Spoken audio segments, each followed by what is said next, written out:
I saw an Arab shaking a rug. I just had to ask.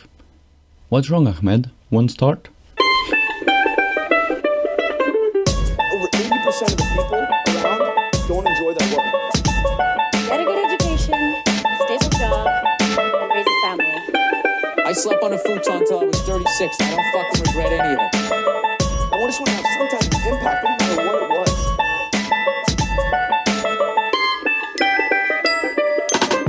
Welcome to 99 Career Options podcast session number 3. Today we are talking with a good friend of mine, Phil McLennan. Phil is an aeronautical engineer and he is maintaining the flight simulators for the purpose of pilot training. He's one of the most balanced, laid-back, cool people that I have ever met. He grew up in a lot of different places like US, Australia, UK, Malaysia, and now Norway, where we are having this interview. He loves to travel, I wonder why, likes to listen and play music, and he listens more than he likes to talk. Let's go and chat with him. Remember that all links and resources are in the show notes at 99careeroptions.com/session number. And you can say hi on Twitter and Facebook using the same name. So, Phil, welcome to the show. Thank you. Again. We had the first interview in a bar and it was too loud, right? Yeah. So take 2. yeah. Okay. Yeah, you can start with what you do and Yeah. Okay. So I am a flight simulation engineer. Yeah. And I work with flight simulators primarily for pilot training. Yeah. And and getting into that was because I studied aeronautical engineering at Sydney University, and and it was just one of the streams that I fell into after university. how come did you choose that path? How come I decided to study Yeah. aeronautical engineering? Yeah, I grew up in a military family. My father was a pilot in the Air Force. So growing up, I had a lot of interest in airplanes and so forth. So I kind of finished school, and I didn't really know what I wanted to do. I think is similar to a lot of people at that age. And I took a year off and just kind of worked and traveled a little bit.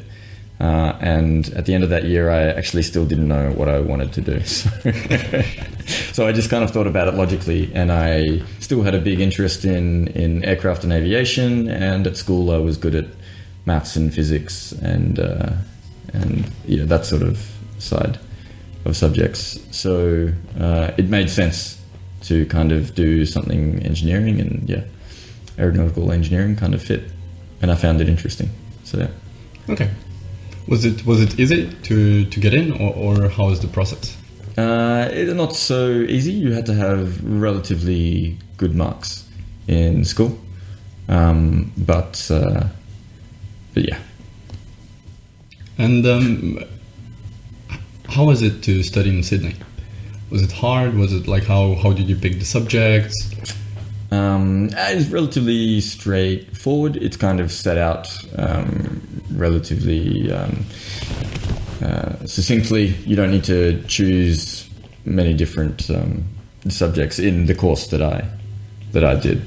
And the university is very nice. It was hard work, though, of course. Yeah. I think engineering is always hard work, depending on how much you put into it.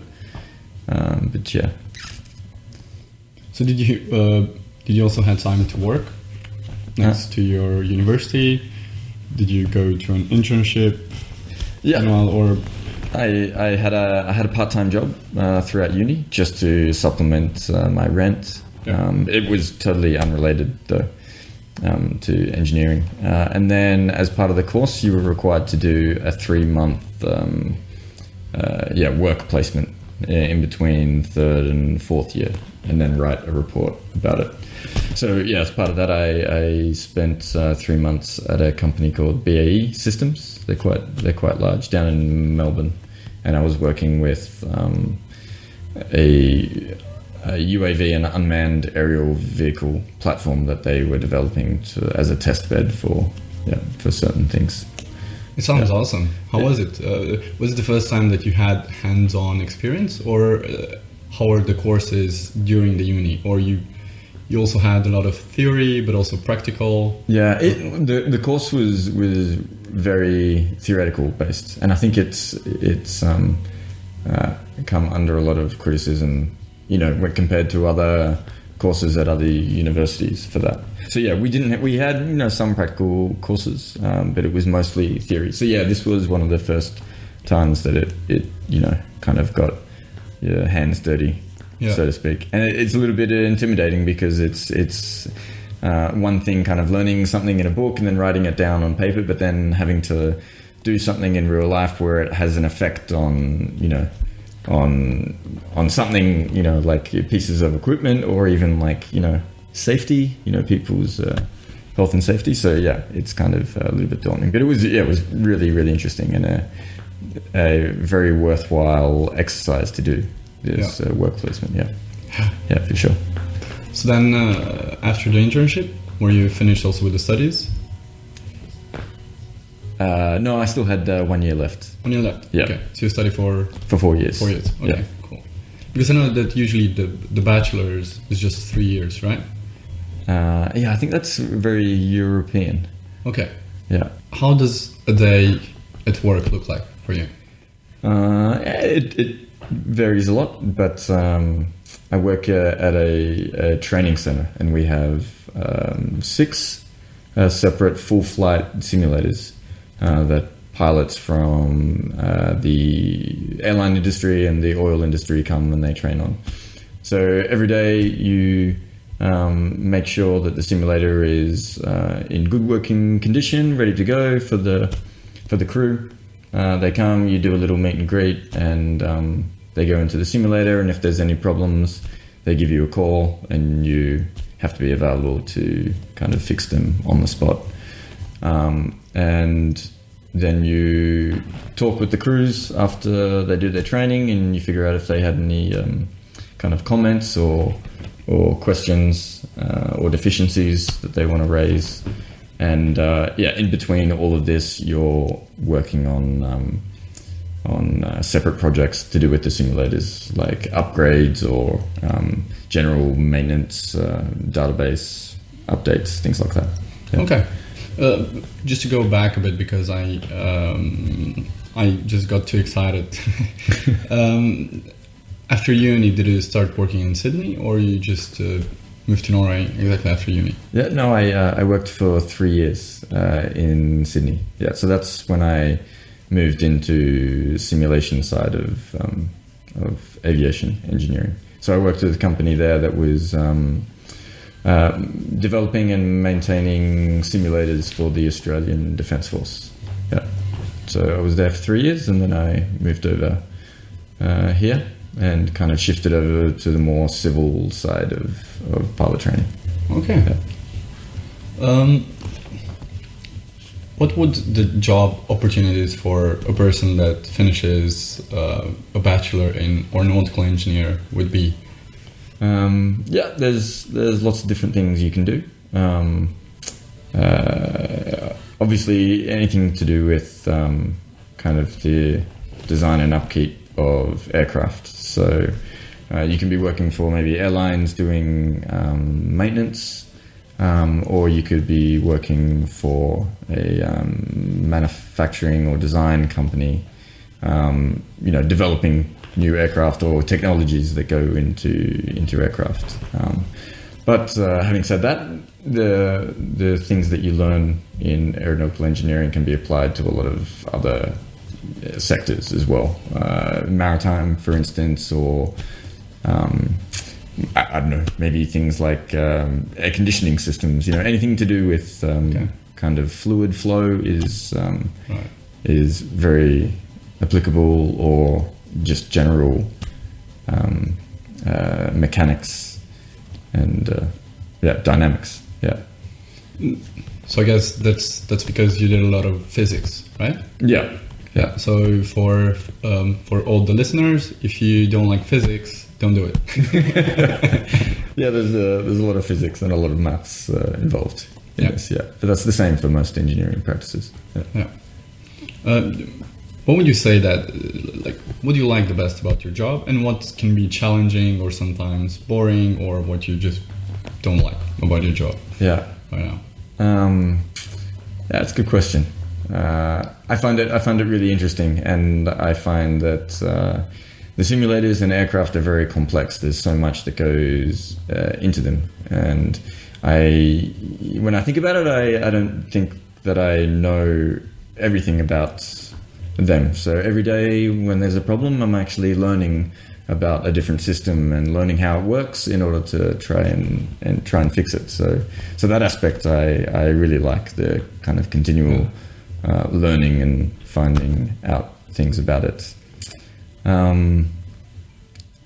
Things that I don't like, I don't know. That's hard to say. Maybe we'll come back to that. No problems. If you would have to give an advice to young Philly, Okay. what would it be? Before starting studying, or just after high school? I think. And also you can generalize it, also for someone that is just thinking about a career path. Yeah. I mean, I think you. One thing that's important is that you need to have a certain aspect of passion towards it. You need to be really interested in what you. It doesn't have to be aeronautical engineering. Anything that you are thinking about studying or moving into, you need to have a strong interest in it, because if you don't, then it quickly becomes a chore rather than an interest. And yeah, I think that's so you need to follow what you're interested in. So I believe. So then your passion was to fly, or that it was combined with mathematics and physics, right? Or how? Yeah, a bit of both. Actually, like for a long time when I was very young, I wanted to become a pilot. But then the older that I got and the closer that I got to the end of school, I realized that really wasn't what I wanted to do. It's not. It's not an easy path to take to become a pilot. For me, at the time, I saw there were two options. One was to enter the military, which sounds quite good. They pay for all your training, and then you're kind of provided with a job at the end, which is good. Or you can kind of fund yourself and invest in yourself to learn how to fly. And then, build up your hours, and then eventually, try and get into an airline. But the second option is, of course, very expensive, and you have to work very hard, and it takes a long time. And the first option is, for me, it wasn't so attractive because I had already grown up in a military family. So I thought that maybe if I went into the same thing, the only thing that I would know in my entire life was, kind of the military, and I didn't want that. I wanted to experience some different things. I couldn't see you in the military there. No, such a laid back person.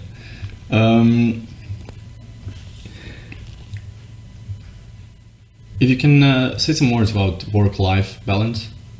How does it work? Is it hectic, or how do you work? How are the working hours for someone with your job? Yeah. I think it's very specific to each individual job and each individual company. But I think I'm quite lucky with what I do here. The conditions are quite good, and I have a lot of free time outside of work. I work shifts, so it kind of changes a lot, and sometimes I'm working nights or weekends. But because of that, I'm not working so many hours as other people are doing in different industries or different jobs.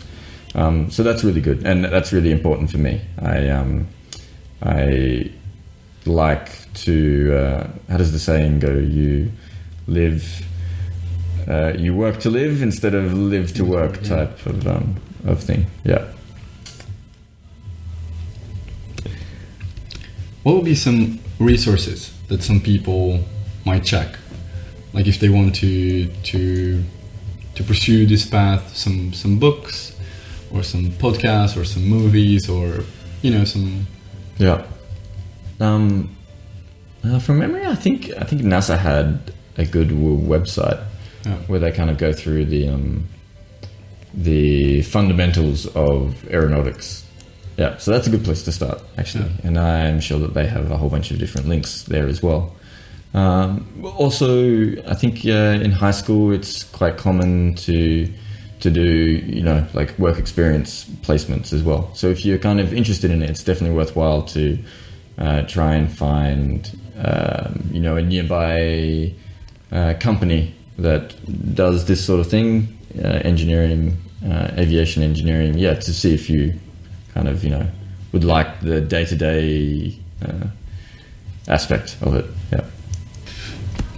So I totally agree with you that being proactive, it's a really important thing that people should do when they try to pursue something. Yeah, yeah. How do you think that this area will change, or your job in particular will change, like in 5 or 10 years? I don't think it's going anywhere. Or it's going to disappear anytime soon. In fact, I think if we're talking about simulation for training, it's just going to get bigger and bigger, because that's where everybody is moving towards. It's more efficient to do your training in a synthetic environment than it is to actually do training in an aircraft, because it costs a lot to use the aircraft, fuel, etc. So I think, it's going to get bigger, and I think the technology that we use as computers develop is just going to get more and more realistic and more interesting and more powerful. Yeah. I think it will expand a lot. I hope so, anyway.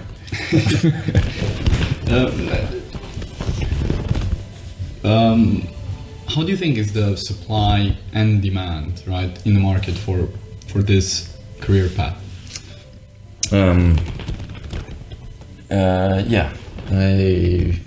I don't know exactly, but the demand is quite large because it's regulated, actually.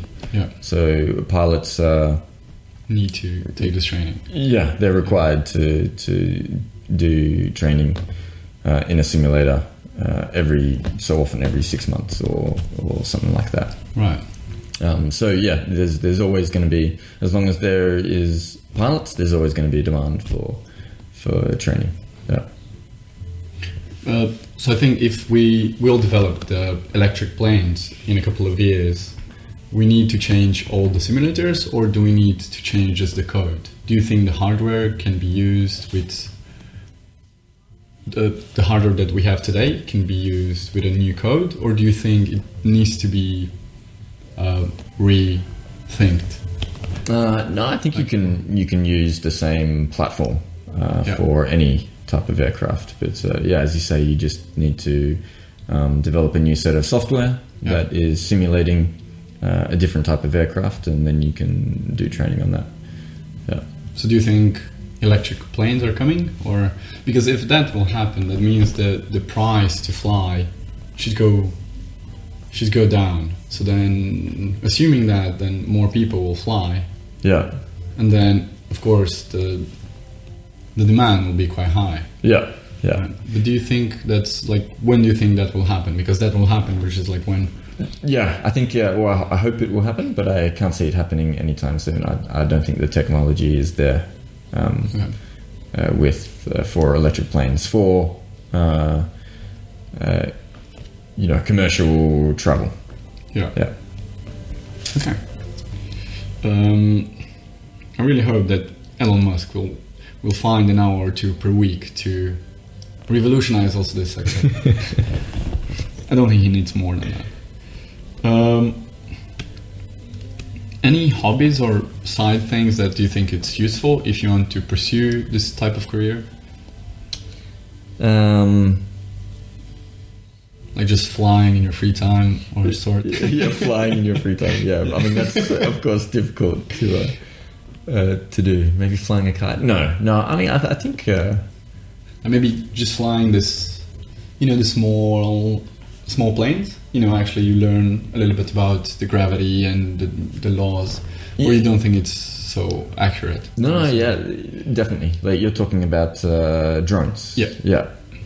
I think you learn a lot subconsciously just by doing. And so if if you are using a drone and used to the handling characteristics of a drone, it will probably go a long way to when if you start learning about the physics behind it, or it will make a lot of sense quicker, I think. Do you have a Twitter handle or a blog or where people could reach you and say hi, or do you even want that? Yeah, that's not a problem. If people want to shoot a question to me, I'm more than happy to, attempt to answer it at least. But yeah, I can put my details in the show notes. Comments section or whatever it is that you have. Yeah. Cool.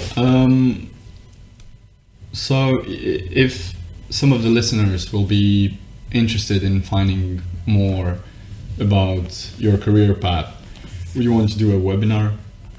Like, let's say there are some really passionate young people there and they want to know a little bit more specific and maybe technical that I wouldn't understand.